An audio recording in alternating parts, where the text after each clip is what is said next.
Breaking news here tonight on MSNBC. At the Fukushima nuclear plant, all of the workers have been evacuated within the last hour due to high levels of radiation. This is a rather ominous development, and it certainly changes the dynamic of the story. And a reminder to our viewers, coming up after this program, MSNBC's Chris Jansing will be anchoring from Tokyo, and we'll have the very on-the-ground latest details on this. Again, the workers at the Fukushima nuclear plant have been evacuated within the last hour due to radiation levels too high and the conditions too severe for them to work in. What this means, we really don't know. For more on all of that, let's bring back Arjan Makhijani. He is the president of the Institute for Energy and Environmental Research. On the surface, Arjan, when you hear this report, what does it mean that they have evacuated when they have been frantically attempting all day long to cool the rods and to control the situation? Well, the fact that they're not sending in a second crew doesn't means that it's not just that the crew is exhausted or there's a level of radiation that they received over a long period of time and they can send in another crew.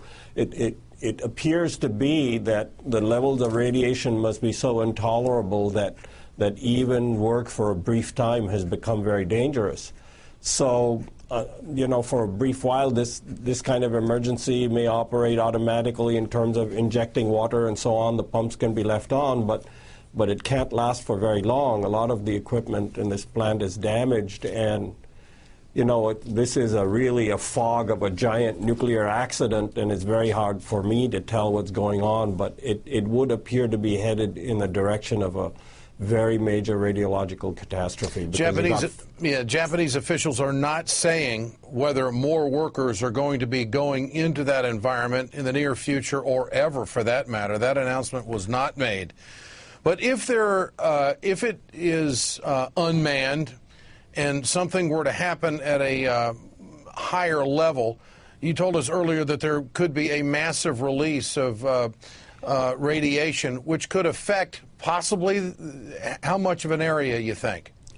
Well, you know, at this stage we're moving past the level 6 accident and toward the worst case accident, for which the reference point so far has been Chernobyl. I mean, we don't know the exact inventories of radioactivity in these reactors, but together these 4 reactors have much more electrical generating capacity than Chernobyl. Plus, we've got the spent fuel pools with a highly radioactive waste. So the inventories of radioactivity are larger than Chernobyl. And Chernobyl, of course, was a very different fire where the fire was inside the reactor and was propagating a huge amount of radioactivity. And that radioactivity caused food to be dumped hundreds and hundreds of miles away, as far away as Poland, Germany, and Scandinavia. And Chernobyl, of course, is in Ukraine, you know, deep in Eastern Europe or in the former Soviet Union. And so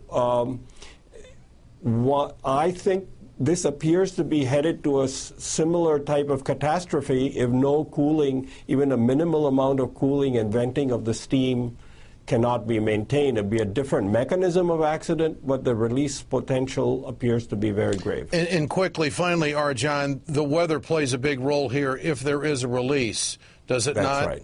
That's right. So if the release is quick and it blows over the ocean, the Japanese people will be very lucky. If the release lasts for a long period of time, then the widespread contamination over populated areas becomes more probable. And finally, is there a chance that maybe some automatic mechanism was not damaged and they left and they are still in the process of cooling it automatically through some kind of computer mechanism? Well, one would hope so, but, you know, I have no information on the state of those systems. All right. So that is the latest at this hour. That is the Ed Show for this Tuesday night.